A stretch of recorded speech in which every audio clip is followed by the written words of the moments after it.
여러분 반갑습니다. 반도체 오빠 트레다입니다. 어떻게 또 편안하게 잘 주무셨는지 모르겠네요. 오늘 목요일 새벽 6시 또 방송 한번 시작하도록 하겠습니다. 요즘은 그냥 하루하루가 굉장히 빨리 가는 것 같아요. 뭐 자고 일어나면 새벽이고, 뭐 어떻게 하다 보면 점심이고, 하여튼 정신 없습니다. 하루하루가 너무 빨리 가는 것 같아요. 덥다 보니까 지쳐가지고, 그래서인지 겨울보다도 어떻게 여름이 더 빨리 가는 것 같은 느낌이 드네요. 하여튼 폭염이 좀 빨리 끝났으면 좋겠습니다. 한때는 뭐 장마로 막 고생하더니 이제는 또 폭염으로 고생할 줄은 생각지도 못했네요. 너무나 뜨겁습니다. 뜨거워. 아주 시원한 오늘 하루 보내시길 바라고, 여러분에게 재밌는 이야기를 하나 들려드릴까 합니다. 여러분 뭐 사람끼리 어울리다 보면은 이런 이야기가 있더라고. 나쁜 사람들이 오히려 인간관계에 좋다. 이게 뭔 소리냐 갑자기. 응? 나쁜 사람들이 좋다고? 하여튼 나쁜 사람들이 오히려 인간관계에 좋은 이유가 있다고 합니다. 왜 그럴까요? 착한 사람들은 남에게 싫은 말을 하고 싶지 않아서, 또 혹은 또 상대방한테 이제 상처받을까봐 나쁜 말을 하지 않고 참습니다. 하지만은 이상하게도 남에게 싫은 말을 가감없이 하는 사람들이 오히려 인간관계가 좋은 경우가 또 많다고 하네요. 왜냐하면은 이런 사람들은 자신의 마음을 솔직하게 표현을 하고 상대방과 싸우기도 하면서 인간관계를 다져나가기 때문이라고 합니다. 갈등이 없는 관계는 발전할 수가 없으며 서로의 깊은 마음을 모른 채 겉보기에만 화목한 그런 얕은 관계로 유지되는 경우가 있다는 거죠. 그래서 싸움을 피하려고 애쓰지도 말고 이제 갈등을 피하려고 참지도 말자 그런 겁니다. 당장은 욕 좀 먹어도, 응? 나쁜 사람이 되어도 괜찮다, 상관없다, 뭐 그런 이야기인 것 같아요. 여러분의 마음을 솔직하게 드러낼 수 있는, 드러낼수록 결국 여러분의 주변에는 진짜 여러분을 사랑하는 사람이 많아지지 않겠냐, 그렇게 봅니다. 응? 여러분을 사랑하는 그런 사람이 좀 많았으면 좋겠어요. 저도 그렇고 여러분도 그렇고 그런 사람을 많이 만들자는 겁니다. 그러면 또 삼성의 이야기를 또 한번 시작하도록 해볼까요? 일단은 한번 삼성전자 새로운 뉴스들이 상당히 좀 많이 있던데 한번 보도록 하겠습니다. 지금 보니까 그 삼성전자의 새 폴더블 폰이에요. 갤럭시 Z 그 시리즈에 여닫는 그 횟수가 추운 환경에서는 크게 감소하는 것으로 나타났다고 하네요. 삼성은 이번 갤럭시 Z 시리즈를 충격 테스트 영상까지 공개를 했는데, 경첩의 그 부분 내구성에 자신감을 드러냈지만은 이 극심한 온도차에 대해서는 경첩 성능에 보완이 요구된다고 합니다. 외신 및 업계에 따르니까 삼성 디스플레이는 지난 28일 글로벌 뉴스룸에 갤럭시 Z 시리즈에 탑재된 자사의 올레드 화면의 인포그래픽 자료를 선보였어요.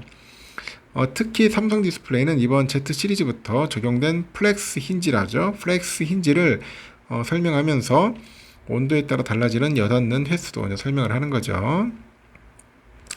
섭씨 영상 60도, 그리고 25도, 영하 20도 등 이런 세 가지 환경에서 접은 횟수를 비교한 결과를 공개를 했는데, 해당의 검증은 국제 인증기관 뷰로 베리타스가 진행을 했네요. BV에서 했네. 그러니까 영상 25도에서는 20만 번 여닫을 수 있는 것으로 나타났고, 비교적 고온인 영상 60도에서는 25% 줄어든 15만 번으로 나타났다, 그런 이야기를 합니다.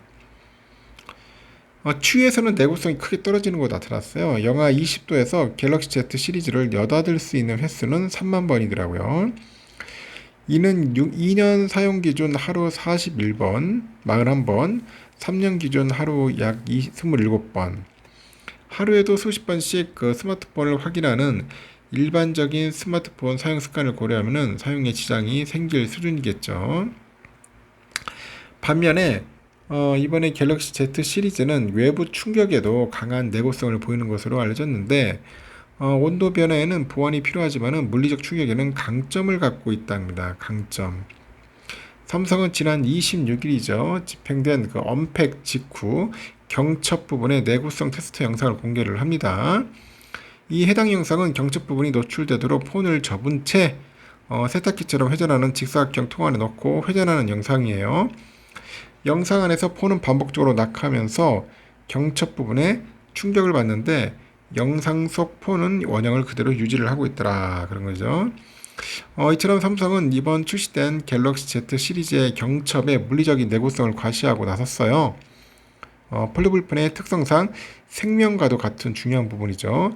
하지만 온도 차이에 따라서는 여닫는 횟수에 그 큰 차이를 보여가지고 이에 대해서 보완이 필요하다 그런 이야기를 하고 있는 것 같습니다. 보완이 필요하다. 그리고 삼성 무선의 그 스틱 청소기죠. 비스포크 Z 인공지능 AI 제품인데 미국과 영국 주요 매체로부터 호평을 받았습니다. 어깨에 따르면 미국 제품 리뷰 전문 매체가 있어요. 리뷰도.com. 여기서 비스포크 Z AI 청소기를 23년 최고의 무선 청소기다 그런 이야기 선정을 했어요.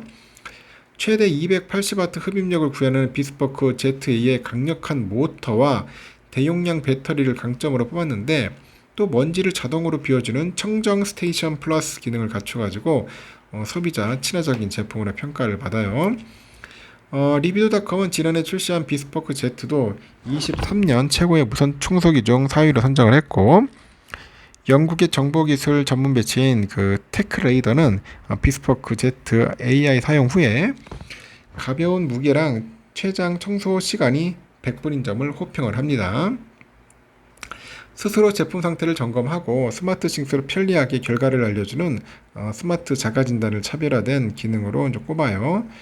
글로벌 IT 전문 매체인 기즈모더도 비스포크 ZA를 강력한 청소 성능과 AI 모드를 갖춘 스마트한 제품으로 평가를 했습니다. 탐나네요. 보니까 집안에 하나씩 갖고 있으면 상당히 좋을 것 같습니다.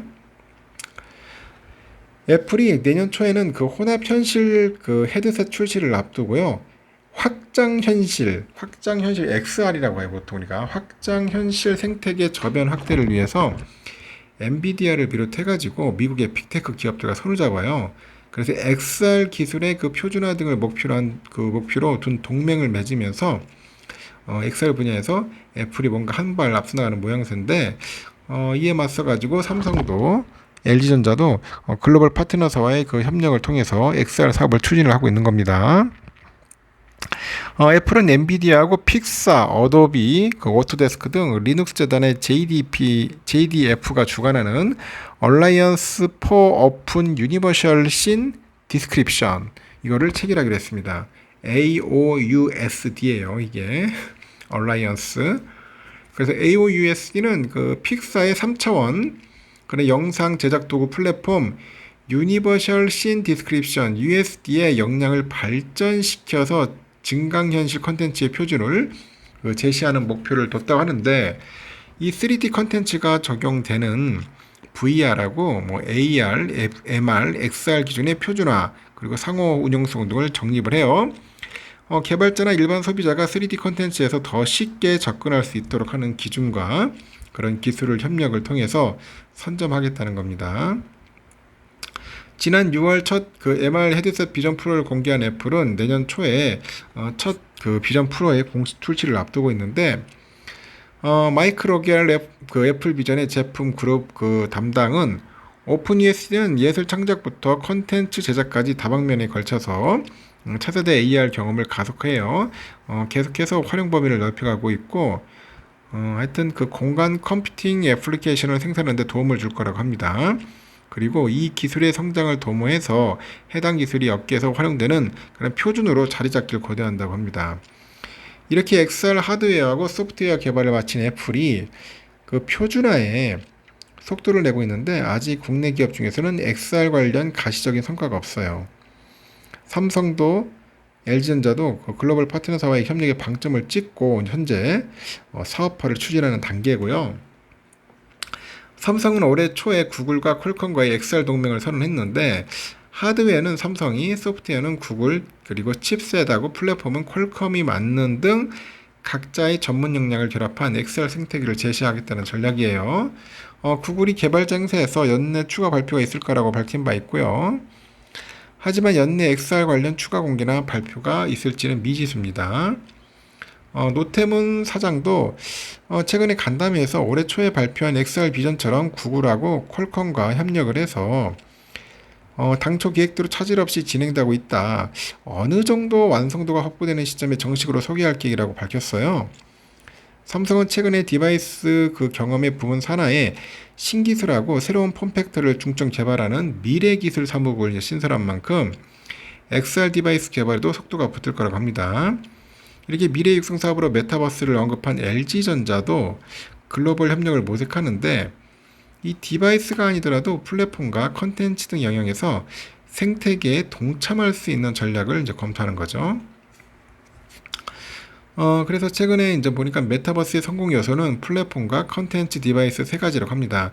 LG전자는 글로벌 파트너들과 역량을 교환하면서 사업화 가능성을 검토 중이라고 합니다. 향후 이제 구체적으로 이제 계획이 나올 때 이제 발표하겠다.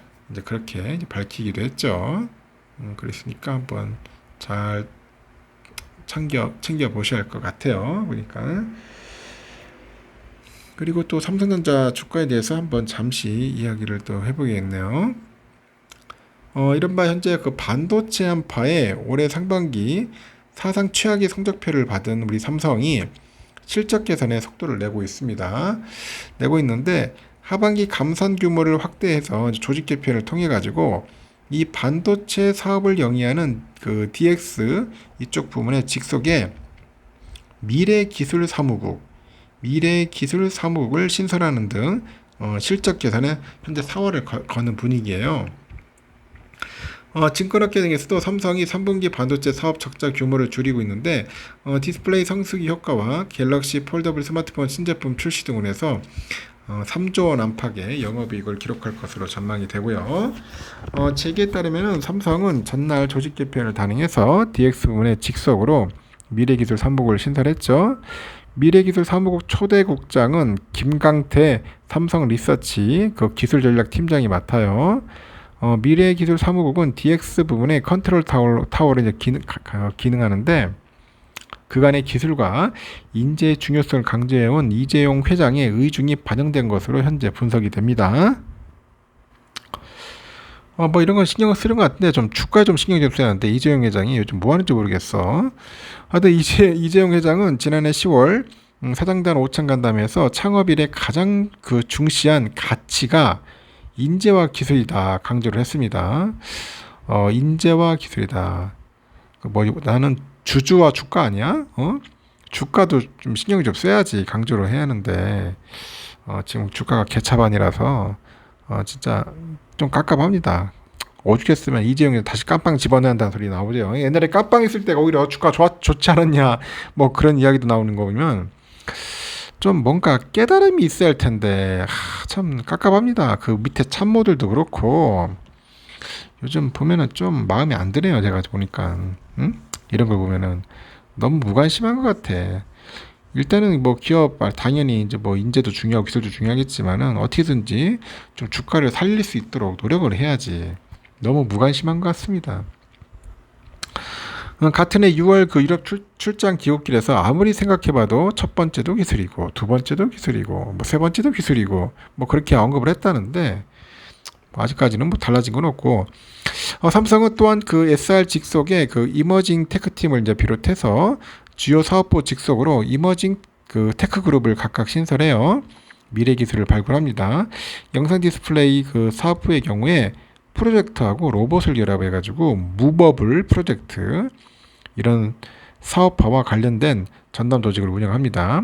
생활가전 사업부는 가전제품 인공지능이죠. AI를 위해서 AI 전략 P를 신설하고 SR은 차세대 가전연구팀 산하에 스마트홈 AI 랩 조직을 꾸며요.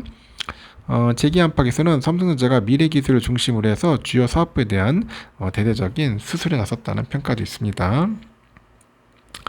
이렇게 삼성전자는 또한 그간 반도체 감산에 다소 소극적이라는 평가가 무색하게 하반기에 추가 감산 의지도 내비쳤어요.